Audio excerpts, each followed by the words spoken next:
Kay ni Ninoy lahat.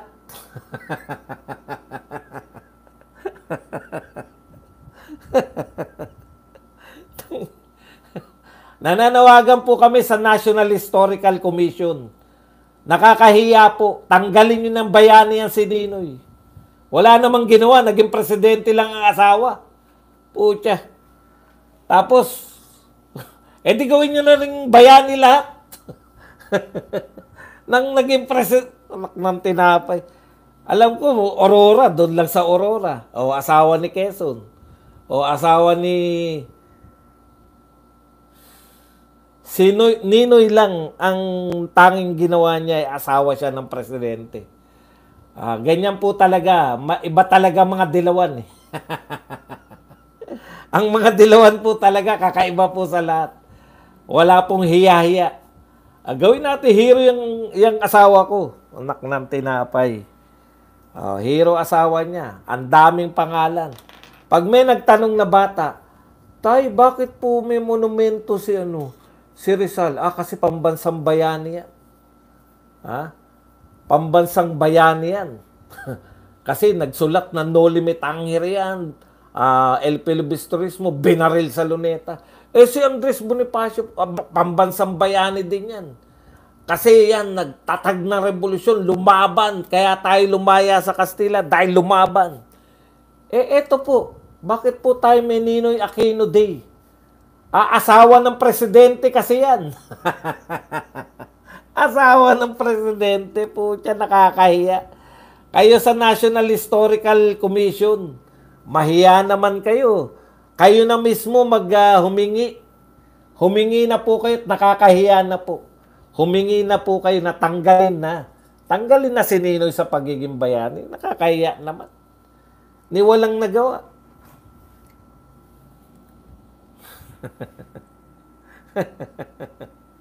Kinang...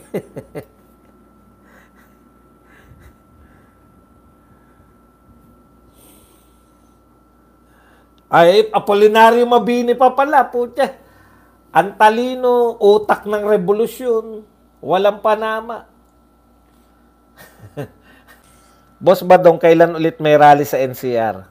Pag may rally po, i-announce natin. Boss, about sa entrapment, ano masasabi mo sa sinasabi na iba na ito ay sacrificial ng engineer para palabasin na sila ang nanunuhol at para linisin ang pagtingin sa mga congressman at sila ay biktima. Alam niyo po, kahit na ano po pong sabihin nila, believe po ako sa ginawa ni Congressman Libiste. Bakit? Yung ginawa ba ni Congressman Libiste, absuelto na lahat ng congressman? Hindi naman eh. Dapat ganyan ang gawin ng lahat ng mga congressman. Di ba? Old rich ang mga Libiste sa Batangas kaya nagkamali yung district engineer ng pagsuhol, sabi ni Tess Renon. Yari ka. Bayan sa Batangas. Pero wala siyang Iba si Ninoy. Walang nilabanan. Walang nilabanan. Sumuko na si Tapuan sa kababanat kay Badong. Pinuri na rin si Badong. Hindi, kapangalan niya lang. Sila po, boss. Yun nga.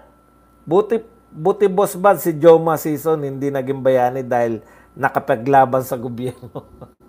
Pag nanalo sila, yan ang unang bayani. Binuwag ang PACC.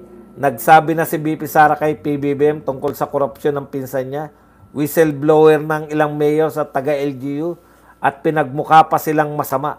Pinagluloko lang tayo ni PBBM. Wow. Yan. Belinda Castro Mayor. Si Cory ay muntik ng gawing santa. Buti nga hindi natuloy. Kasi walang milagro si Cory. Dapat kasi pag santa ka, may milagro ka. Yan. Walang nilabanan o napatay pero naging bayani. San ka pa? Practical pa ang ginawa ni Gatos. Gatos? BP Sara, pagtatanim ng puno para iwas baha, less gastos pa. Nakakabilib si BP Sara kasi zero budget, nakakagawa ng solusyon. Di ba? Tama. Boss Bad, isa sa pinakatangang politician si Ninoy, sinabi na wag uuwi dahil papatayin siya. Kaya wag na tayo magtaka pag dineclare ni Lisa Marcos na bayani dahil asawa siya ni Bibi.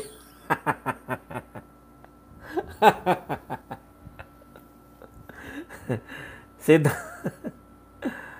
anak ni Senator Lauren ay umabot sa live. Richard Plaza. Kita mo, umabot ka sa live. Nabati tuloy kita.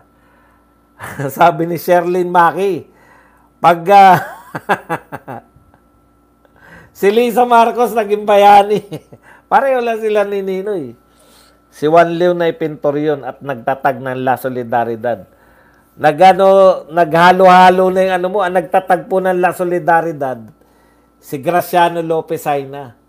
Tapos pumalit sa kanya si Marcelo del Pilar. Yun po yung pinaka big time na dyaryo nila nun. Yung araw, meron kaming tropa na may nililigawan dyan noong araw. Sa mga kukunin ng Sunrock sa may ring-ring. Teresa Rizal. Boss, sabi ni Karen Davila na totoong may nag-offer sa kanila noon. Tignan nyo May patotoo si Karen Davila. Ngayon mo i-deny ito. Sa kanila noon pa, pero never siyang tumanggap, lalo na ang mga nasa radyo. At isa siya sa kinokontak. Paano ngayon yan, Arn-Arn? Arn-Arn. Nagpatotoo na si Karen Davila. Talagang may mga nagtatangka sila sa kanilang magbayad. Pero hindi niya tinanggap. Ngayon. Tapos sasabihin mo, hindi ka ba nagtataka, Arn-Arn? Bakit hindi dinemanda ng libel si Vico Soto?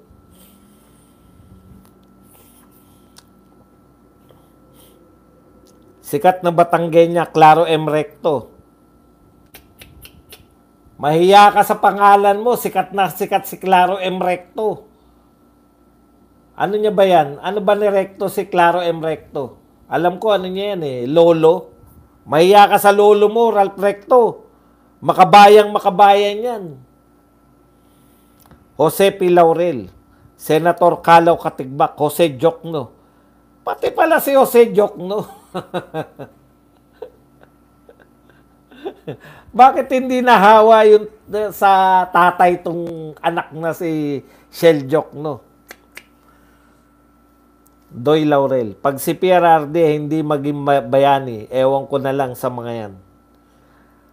Bukas ba hearing ng Blue Ribbon Committee? Hindi ko po alam. Sir, national animal, gawing frog, Lisa Marcos. Grabe naman kayo. Huwag naman ganun.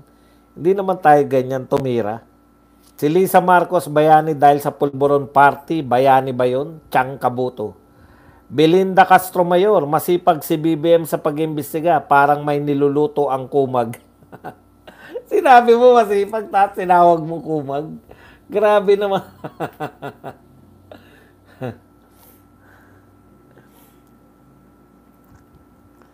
Hindi tinanggap, baka maliit ang bayad. Huwag naman ganun. Pinupuri po natin yung mga ganyan, hindi po natin iniintriga. Bihira na lang nga tayong makakitang ganyan na pinapahuli. Huwag naman ganun. Sir, gagawin ng Marcos admin national plant ang cocaine.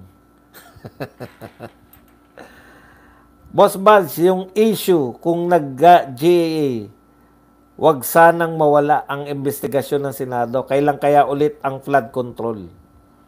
Isa-isa lang po. Si Marcoleta lang po yung aasahan natin dyan Claro M. Recto Street, sa Lipa, nandyan ang 150 Society. Huwag kayong mag-alala, pinahid lang sa pader ni Claro M. Recto si Ram. Sir, pinapahiya nila ang lahi nila, mga heroes dahil sa kagagawan ng mga apo at bangag Marcos.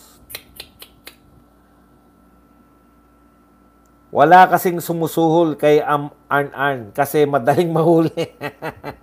Hindi nga niya na itago relasyon nila ni Sara Balabagan.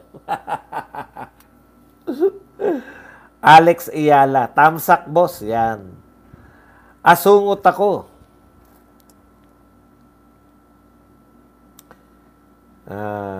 Ano ba yun? Yung lolo ni Rojas, bayani din si Rojas Boulevard. Hindi po, ano po yun? Presidente.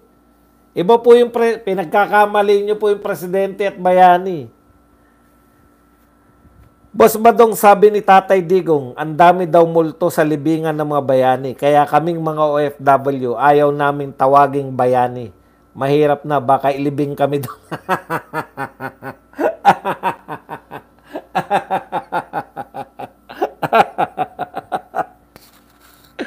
Ayaw nila matawag na bayani, baka pagdating nila, ilibing na sila. Dahil lahat po, first round pa lang po yan, yung pinanalo ni Alex Ayala. Baka masiyahan kayo masyado. Si Marcos, kasabwat yan sa mga nangyayari sa flood control, kaya ayaw magbanggit na mga konsehal yan. Bakit konsehal? Congressman. Konsehal agad, ang lababa. Congressman naman. Pag si Tambaloslos naging bayani at ginawa ng pera, sa tingin ko, Boss Buds, ang akma na ilagay sa buhaya katulad sa 1,000 bill, ay agila, sa kanya ay buhaya. I'm late but present. Reina Marigon. Boss Buds, Floren Carlo, kung mga oligarchs ang masusunod, dapat santo si Ralph Recto. Sa daming perang dinala sa kanila. Henry, congressman. Yan. Ram. Ang mga bayani po ay yung panahon ng pananakop ng ibang bansa. Board Sakalam TV. Talo nga sila ni Ninoy. Yung mga bayani po, na yung sinasabi nyo, na bayani nung tayo yung mga sakop, bayani ng panahon ng mga Kastila, marami. Tinalo sila lahat ni Ninoy. 3 lang po ang bayani ng Pilipinas ang may sariling holiday. Rizal Day, December 30. Bonifacio Day, November 30. At Ninoy Aquino Day. Hindi. Ewan ko na lang.